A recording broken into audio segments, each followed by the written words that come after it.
Bonjour et bienvenue dans ce nouveau tutoriel PLSQL dans lequel on abordera les boucles.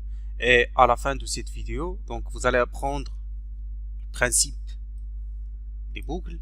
Ainsi, on verra les mots-clés exit et exit when qui servent comme instruction de sortie pour la boucle loop, vu que d'autres boucles ne s'en servent pas.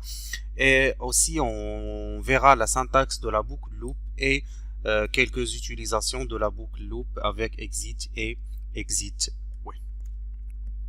Généralement, les boucles permettent d'exécuter une partie du code plusieurs fois ou tant qu'une condition est réalisée. Réalisée dans le sens où le test logique renvoie la valeur vraie. Et notez bien que le test logique il peut être soit un test simple ou composé. Donc ça, on l'avait vu au niveau des vidéos concernant le if. Et notez bien que dans ce diagramme-là, donc ce diagramme-là constitue les étapes d'exécution d'un programme écrit en PLSQL. Donc ici, ce sont les instructions. À un certain moment, on arrive à une instruction d'une boucle. Ici, le programme, ça dépendra de quelle boucle vous utilisez. Il se peut que le test se fait au début de la boucle, comme il peut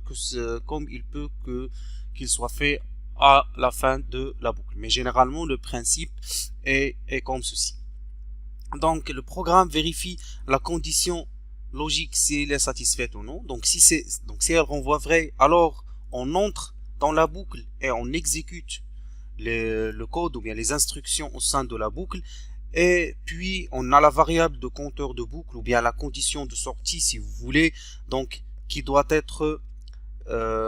varier, vu que si ça ne varie pas, alors on sera dans une boucle infinie, vu que puisque la valeur sera toujours constante, à chaque fois on fera le test, à chaque fois on aura que le test est vrai et donc on restera dans la boucle. Et au niveau de chaque itération, donc on avait dit que la variable du compteur doit être modifiée pour que le contrôle puisse décider si on doit rester ou bien quitter la boucle. Donc si c'est le cas, donc si quand il va retester et voir, donc si la condition renvoie vrai, alors on va exécuter le code au sein de la boucle, donc une deuxième itération, troisième, ainsi de suite. Si le test renvoie faux, alors le programme continuera, sortira de la boucle et continuera l'exécution du reste des instructions PL et SQL. Et notez bien qu'en PL et SQL, donc on a trois types de boucles. On a le loop, le while loop et le for. Donc loop, elle fait l'objet de cette vidéo et concernant les deux restants, donc chacune fera l'objet d'une vidéo à part. Donc la syntaxe générale de la boucle loop est la suivante. Donc on a loop et au sein du loop on a la suite d'instructions et end loop. Et comme vous pouvez le remarquer, on n'a pas une condition de sortie. Donc si vous avez vu d'autres langages de programmation, donc on a que ce soit while, do while ou for, donc on a une condition de sortie qui est spécifiée, que ce soit par exemple on a par exemple while si vous voulez, et la condition, donc pour décider si on doit entrer ou sortir. Donc pour le do while, on a le do, les instructions, et finalement donc on a le while et aussi donc le test de sortie et ainsi de suite. Et pour le pour la même chose. Ici on n'a pas de test de sortie, c'est pour ça qu'on doit passer par le mot clé exit ou bien exit when. Donc ce mot clé le exit ou bien le exit when, il envoie une instruction au moteur PLSQL pour qu'il quitte immédiatement donc la boucle. Donc ici, donc une fois, donc si on est au sein de la boucle loop and loop et à un certain moment on rencontre le exit ou exit when, donc le exit when, on verra dans le slide suivant la différence entre les deux, comment ils sont utilisés, et donc le programme quittera directement cette boucle là. Et dans le cas où on est dans des boucles imbriquées, c'est-à-dire on a la boucle loop et au sein de cette même boucle, on a une deuxième boucle loop.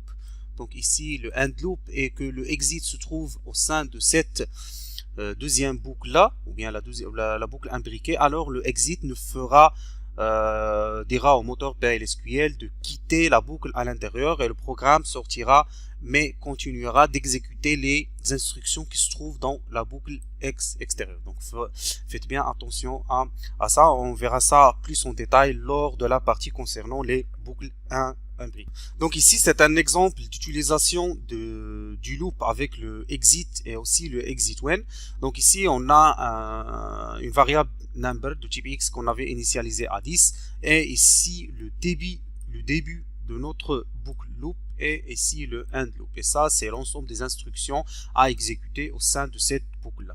Donc dans un premier temps, donc on affiche juste la valeur de x, puis on fait une incrémentation ou bien on ajoute la valeur 10 à x. Donc dans ce cas-là, donc on a la nouvelle valeur de x recevra l'ancienne valeur de x, l'ancienne valeur donc qui est 10, donc ça sera 10 plus 10 qui est égal à 20.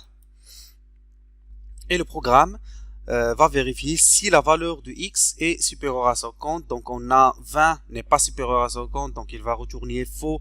Et donc ceci dit que le code au sein du if and if ne sera pas exécuté et le programme donc continuera juste après le and if. Et ici on a le end loop, et puisque le programme ou bien le moteur PLSQL n'a pas encore rencontré le exit ou bien le exit when, donc alors il va réexécuter les instructions qui se trouvent ici. Donc dans un premier temps, il va encore réafficher la valeur de x, donc cette fois ça va être 20, et par la suite il fera une addition. Donc ici on aura la nouvelle valeur de x recevra l'ancienne valeur de x qui est le 20, donc on vient de calculer ici, donc plus 10, donc on a la valeur c'est 30, donc la nouvelle valeur de x, et ainsi de suite. Il fera le test encore une fois, ça va donner faux jusqu'à ce qu'on arrive à ce que la valeur de x égale à 50.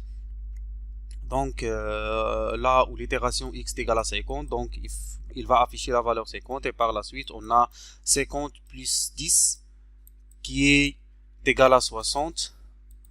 Et donc le programme testera ici est-ce que x est vraiment supérieur strictement à 50, et puisque la valeur de x est strictement supérieure, donc c'est vrai, et le programme exécutera l'instruction exit, ce qui va impliquer que le programme doit sortir de la boucle for et continuer de la boucle loop et continuer l'exécution du reste des instructions au sein du programme PLSQL. Et donc notez bien que ici le programme ne quittera, ou bien le bloc if ne va pas être exécuté que si la valeur de x est égale à 60 ou plus, vu que 50 n'est pas strictement supérieur à 50. Et dans le deuxième exemple, à peu près, donc on a la même syntaxe, donc on a le loop, le end loop. La seule différence, c'est que au lieu d'avoir tout le bloc if et tout ça, donc on a juste le exit when. Donc à chaque fois, le programme vérifiera, donc ou bien prendra la valeur de x, il fera ce test logique là. Donc si ça retourne vrai, donc alors le exit when sera exécuté. Si c'est faux, donc alors le exit when ne sera abandonné. Ben voilà, donc je vous dis merci et à la prochaine vidéo.